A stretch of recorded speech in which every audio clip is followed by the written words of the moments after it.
안녕하십니까. 여론의 모든 것을 시원하게 긁어드리는 할 말은 한다. 대한민국 최고의 저널리즘 분석 대기자 TV 조선일보, TV조선, 조선일보, 주간조선 다 아시죠? 네. 홍영님 기자와 함께합니다. 안녕하십니까. 안녕하십니까. 네, 저는 배종찬입니다. 자, 정말 이 역대 정권과 비교해 볼 때 우선 짧게 여쭤보고 싶은 것이 지금처럼 이렇게 임기 초반부터 여야 간에 공방이 홍 기자님 보실 때 치열했던 적이 있습니까? 이게 저는 이제 최근 상황을 보면서 그런 생각이 많이 드는데 공방을 벌여도 뭔가의 그생산적인 공방. 그러니까 이제 민생을 위해서 뭐 민생도 민생이지만 어떤 아니면 뭐 정치 외교라도 정치 외교적인 어떤 시스템의 개혁이라든지 뭐 이제 그 미진한 부분들을 어떻게 이제 바꿔 나가자든지 뭐 이런 공방이면은 건설적인 공방이죠. 건설적인 공방인데 최근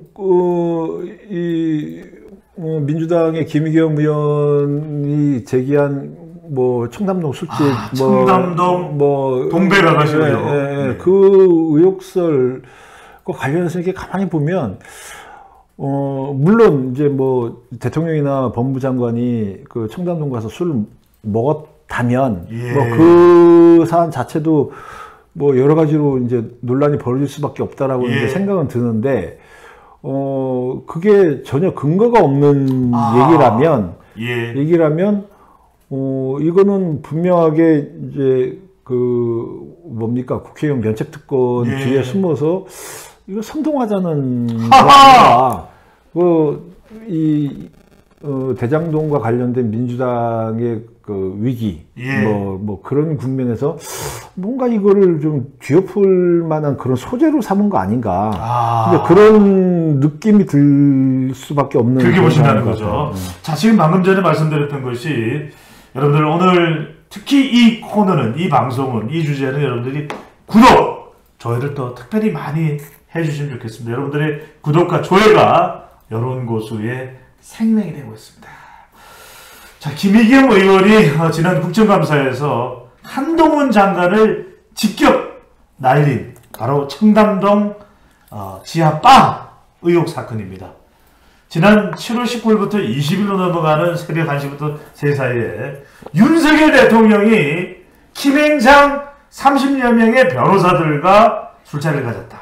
이 자리에 술은커녕 제로콜라밖에 마시지 않는 한동훈 장관도 참석했다. 그래서 윤석열 대통령은 동백아가씨를 불렀고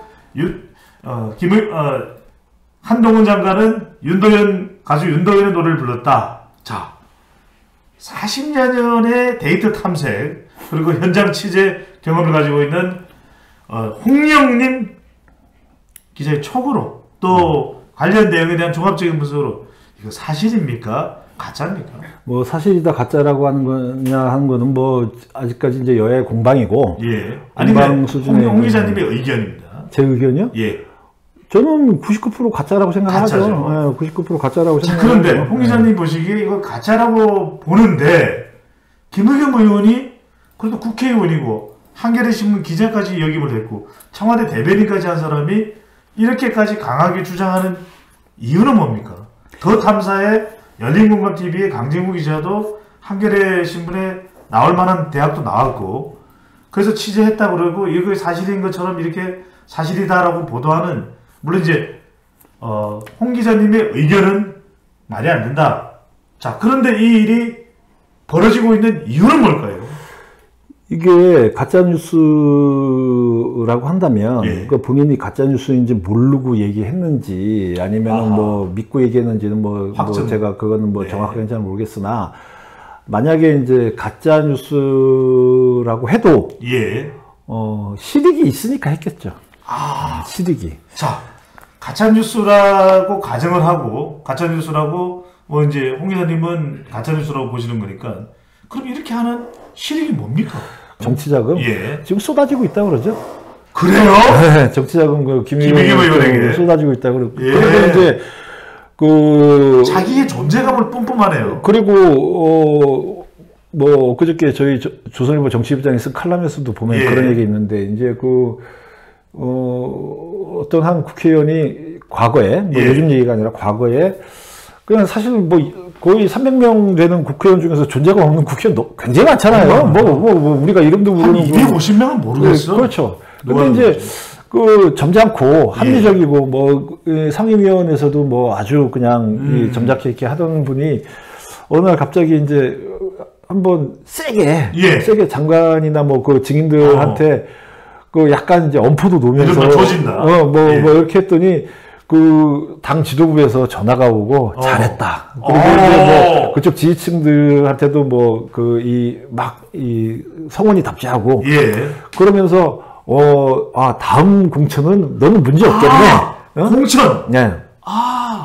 지금 김의겸 의원 같은 경우에는 그거잖아요. 지금 뭐 비례대표 승계 그것도 승계한 거잖아요. 김진애 전 의원이 서울시장 나가면서 자리를 내놓으면서 승계를 했죠. 근데 이제 뭐 비례대표를 2번 연속하는 경우가 거의 없으니까 이제 다음 총선에서 이분은 자기 고향이라고 하는 군산 쪽에 이제 출마를 하면 사실 민주당 입장에서는 편안한 지역이잖아요. 편안한 지역에 공천만 받으면 당선 가능성이 아주 높은. 그래서 뭐 잘만 하면은 뭐 한 3선 4선까지도 뭐 그냥 끌어갈 수 있는 그런 그건데 이쪽에서 볼 때는 아니 뭐 상대편이나 뭐 이쪽에서 왜 가짜 뉴스냐, 왜 거짓말이냐, 허구냐 뭐 이렇게 얘기해도 이너서클 안에서 잘했다. 지역 내에서 잘했다. 정치자금이 후원금이 답지하고 또 존재감이 지금 빅데이터를 분석을 해봤더니 거의 대선 후보급이에요. 그렇죠. 예로 든 게 제가 누구라고 정확하게 말은 안 하겠지만 그때 누굽니까? 정유라 사건 최순실 사건 때 어디 외국에 뭐 얼마 숨겨놨다고 했던 의원 있죠? 민주당에 있잖아요. 뭐 안민석 의원인가요? 아니 어쨌든 그분 5선이에요. 5선. 그리고 그 얘기한 거에 대해서도 진실 여부는 아직까지 밝혀지지 않았어요. 근데 근데 이제 어찌 됐든 그런 전례들이 별반 그거를 발설한 분한테 불이익으로 가는 게 아니라 이익으로 갔다. 올해 지금 김의겸 팬덤이 생겼어요. 그렇죠. 민주당 내에서. 그거를 조선일보 칼럼에서는 정치부장 칼럼에서는 하수도가 상수도를 역류했다라고 표현을 했던데, 그러니까 이제 뭐가 됐든 혼탁한 상황이 상수도라는 게 이제 뭐 예를 들어서 이게 뭐 정치 자금이나 아니면은 이제 공천이나 어떤 규정화된 교육화된 절차 아닙니까? 거기에 이렇게 영향을 줘서 편안하게 이게 갈 수 있게 하는. 그러니까 한동훈 장관이 의원님은 그러면 먹으시겠습니까? 드시는 거 좋아하잖아요.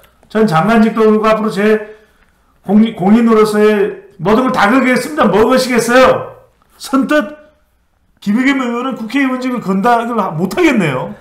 건다라고 못했고 뭐라고 얘기했냐면 뭡니까 윤석열 대통령이 그때 이제 바이든이냐 뭐 미국 비속어 논란 사과하면 자기도 사과를 한번 생각해보겠다 이렇게 얘기했잖아요. 그거는 본인이 사과할 만한 뭐를 했다라고 뭐 이게 자복한 거 아니에요? 어떻게 보면. 그리고 민주당 쪽에서는 바이든이라고 했다며 미국 의회라고 미국 국회라고 말했다는데 왜 자꾸 자기 보고 사과하라고 그래요? 그러니까. 그때는 바이든으로 들렸다고 그렇게 주장을 하고 미국 국회를 폄하했다고 그렇게 하다가 이제 와서는 한국 국회의원한테 사과하라고 그런다. 그거를 왜 미국에다 사과하라고 한다면 일관성이나 있지. 이거 지금 일관성도 없어요. 그리고 이제 김의겸 의원 계속하는 얘기는 야. 국회의원은 질의권이 있다. 질문할 권한이 있다.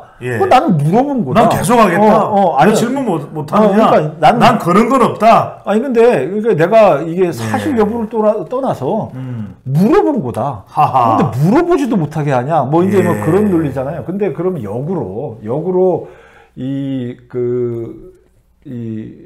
국민의힘 쪽에서 물어본단 말이죠. 뭐 전직 이 전직 정권에 있는 분 증언으로 데려와서 물어본단 말이죠.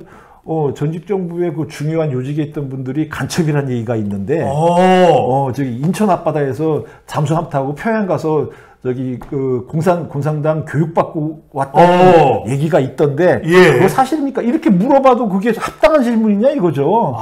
논리적으로 전혀 안 맞는 질문을 하면은 질문한 게 다 이게 권리냐? 그건 그렇지 않죠. 김의겸 의원이 기자 때 뭐라고 그랬냐면, 기자는 질문할 권리가 있고 공인은 대답할 권리가 있고 대답할 책임이 있다라고 아주 명언을 했어요. 그러면은 그거는 이 공인으로서 김의겸 의원은 높게 평가하시나요? 높게가 아니라 낮게가 아니라 본인의 말에 일관성을 가지라는 거죠. 뭐 자기가 공인인데 본인이 공인이면 질문할 권리만 있고 대답할 권리는 책임은 없다라고 얘기한다면 앞뒤가 안 맞는다는 거죠. 윤석열 대통령은 도어스태핑에서 말할 가치도 없는 표현 아닌가요? 가짜 뉴스를 선동하는 이라고 이야기를 했는데 지금 홍 기자님도 가짜 뉴스라고 이렇게 이야기를 했습니다. 이거는 가짜 뉴스라는 것에 홍 기자님은 뭘 거시겠습니까? 제가 왜 그래요? 제가 당사자도 아닌데 왜 그래요? 너무나도 확고한 홍영림 기자의 분석이었습니다. 한 500원 걸죠 뭐. 감사합니다.